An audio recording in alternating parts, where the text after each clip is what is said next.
Hello and welcome. Now, amid escalating insecurity in Nigeria, the nation's defense chief, General Christopher Musa, has advocated the fencing of its borders, that's the country's borders now, to curtail the movement of terrorists and other criminals. General Musa made the submission in a keynote address delivered at the inaugural media program of the 2025 Voice of Nigeria Forum in Abuja, where he emphasized that Nigeria needs a comprehensive database of citizens and foreigners to enable it track and arrest criminals. Take a listen now to some of what the general said. We must learn to love our country. It's only in Nigeria, sometimes you hear when something happens, Nigeria is bad, Nigeria is terrible, we're this, we're that. Go to other countries and see what happens. Where everybody protects its sovereignty, we too go ahead. So these are aspects that we should look at. I look at the aspects of good governance, which is critical, dividends of democracy, local government autonomy.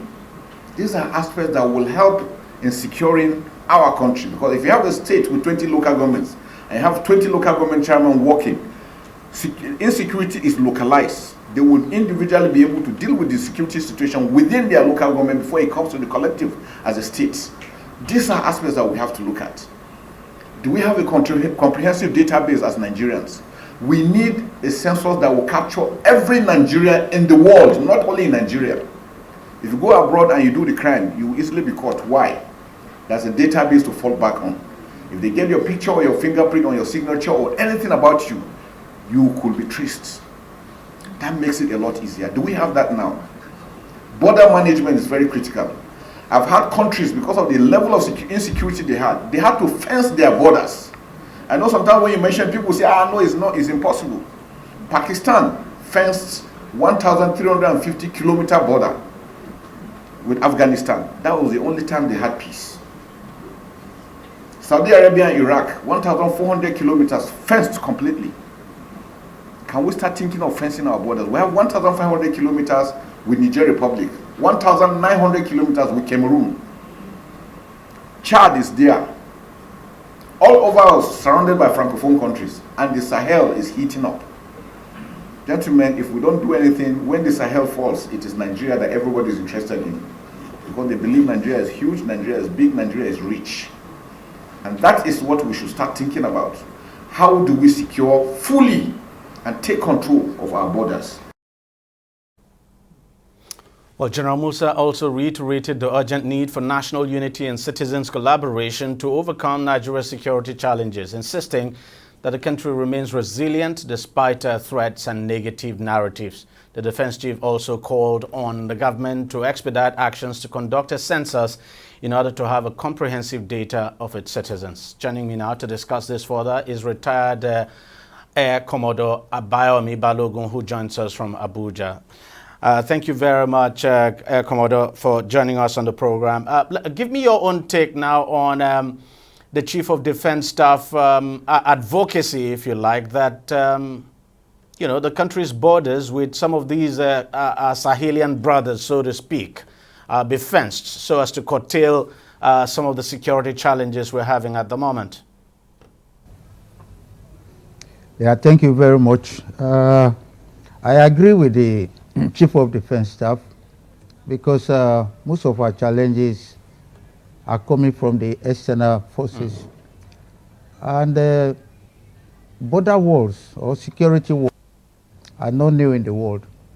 It's different countries adopt it. It started from the Berlin Wall, you have the US-Mexico War, and other wars around the world to curtail insecurity and criminal activities and illegal movement. So for the CDS to request for the construction of a security wall or border wall, I think it's in order. However, it's intensive. If you look at the border, especially between Nigeria and Cameroon, it's over 3,000 kilometers. Between Nigeria and Niger, it's over 900. And between Nigeria and Benin Republic, it's over 2,000 kilometers. That's massive. The shortest one is just between Nigeria and Chad, which is about 90 kilometers, very short. But then, It will take time to do that. But then that would be the permanent solution to this cross-border crisis that we frequently have. But in the interim, it's good he has sold the idea to the federal government. Let the government start thinking about it, because when you do that, yeah, you now have your border post that can be controlled and regularly monitored for illegal immigrants. But in the interim, while the government will try to do that, which is a permanent solution, we can put in some temporary measures. That is increasing our surveillance, both electronically and human. And I understand the CDS also called for collaboration between the citizens and the armed forces and the security agencies, because our Nigerian people see these guys coming and go out of our various borders. If they are proactive enough and see them coming in and alert the security agencies, then we may be able to quickly nip them in the bud, rather than waiting for them to enter into the country and then they become a whole lot of problem for us. So if government can put in measures in place where the civilians can interact freely and promptly with the military guys and the security agencies, such problems will be solved. But then I still agree with the CDS that for a permanent solution is the constructions of the walls. The Americans and the Mexicans have had this issue for a long time, but there is a wall there to curtail the movement of drug peddlers and everything from Mexico into America. So I think it's a good call, and I think the government should listen to it. But in the interim, there are things that the military, the armed forces, and the security agencies can do to forestall all this illegal. Now, when you say that would be a permanent solution, I mean the erection of a wall would be a permanent solution, does it mean these walls can actually not be breached? They shouldn't be, because it will be high enough, and like the one you have elsewhere, they are protected with electronic gadgets. So once you cross it, the alarm will sound, and then you will know exactly where anybody is crossing from, and then you can track such people and deal with them accordingly. So it will serve more than this what we have right now. But then, like I said, it's a big project that Nigeria needs to think about. But at the end of the day, if the threats continue, it's something we have to do. Yes, there's no 100% security equipment that you can mount and people will not go over it, but at least it will curtail some of those things, because today it's free for all. Anybody can cross our borders, especially in the north, in the northwest, and part of the northeast. They can cross from anywhere there. So with such a structure in place, it will curtail some of those illegal crossings. There's no doubt at all that you know, that would be a very massive financial project. But then it's always good to start. Maybe if previous governments had started it, if we had even started it just after independence, by now we probably would have completed it. But let me ask you, this before the walls come, you've talked about technology now and all of that. How effective could technology be? You know, like flying, using technology now, or drones to monitor the border zones and all of that. How effective could it be, could that be before these walls would come? It's achievable. It's achievable in the sense that when you coordinate all the assets you have, the drones, the aircraft, both manned and unmanned, and then you have satellites that are orbiting the whole nation, I mean the whole world. Yes, Nigerian satellite may not give us 24 hours coverage, but if we sit down and think about it, there's something we call constellation of satellites. So we subscribe to different satellites that are watching over Nigeria at a particular time. So you can keep Nigerian borders monitored 24 hours a day, and you have a dedicated post who are monitoring, and either infrared or whatever, the signals will come out and tell you that some people are crossing at so point. So with that, you can still do it, but then you will require rapid response when you are using electronic surveillance, things like that. You must be prepared so that immediately the borders are breached, they are crossing, you must be able to respond to them. So it's not a child's play, but it is doable and it can work. Some countries are doing that and they are working well. They are succeeding and monitoring their border posts and controlling the ungoverned spaces. So it's possible. Now, we've seen a recent resurgence of, Boko Haram and ISWAP attacks. Of course, lately the military too has been hitting them very hard. I mean, especially after the president gave that order, the military has been hitting them really, really hard. The past few weeks, we've had very positive stories now from the military. But what do you think could be responsible for this resurgence in Boko Haram attacks? Because at some point, we were beginning to celebrate that these bad guys have been decimated, because a lot of them surrendered, and now we're getting stories that some of those who actually surrendered and were going through the radicalization program now are returning back to this. They are returning to the sect and launching attacks against the country. Yeah, that's true. It's true that we have been successful in the past. But the main problem is our approach to this issue of Boko Haram, banditry, terrorism, and everything. When we need to change the approach. The approach has been, once we are successful, we go to rest. And these guys will replan, re-strategize, and come back at us. So I will suggest that we change the approach to something we call relentless pursuit. Once you acquire them, don't let them rest. Continue to pursue them until either you finish them completely, until they surrender and say, we are no longer fighting. But as soon as we keep winning, we relax and then they come back. So with this counter-offensive now that the armed forces have started, it's yielding positive results, but I will advise that they don't stop. In the military operation, you don't have a full stop until end of the mission. What you have is a comma, and you ask yourself, what next?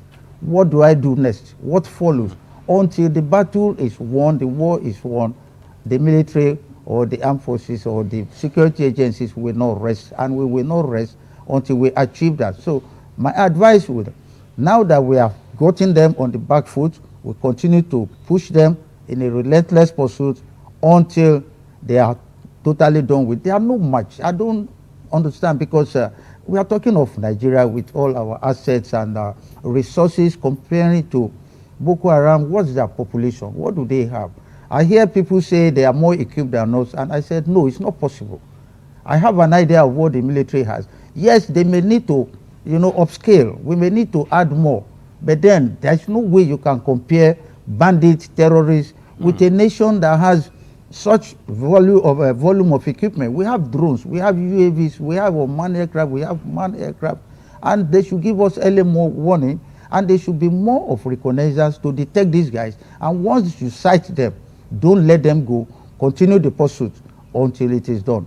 That would be my advice. But how worrying is it, the story that some of those who have been undergoing this de-radicalization program are returning to the forest? Some of them, of course, complaining that they were not well treated, and that what they were promised they were not giving, and so that's the reason they were returning. And for these people to return, for some of them to return, they may have gathered some information about our military, and that could, of course, be working to their advantage.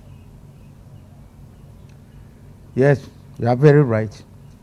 I have never been a total supporter of the radicalization process, because from what I saw from an outsider point of view, the process is not thorough, in the sense that when you want to de-radicalize people and send them back to where they came from, to their original homes, what have you done with the host community that will receive them? Yeah, you have done them, just them. Now the host community that will receive them, have you prepared them adequately to forgive these guys who they have seen committed so much crime, and say, please take them, they are no longer sinners, and welcome them? If you don't do that, those guys will go back to those communities. Nobody will talk to them. They will be rejected.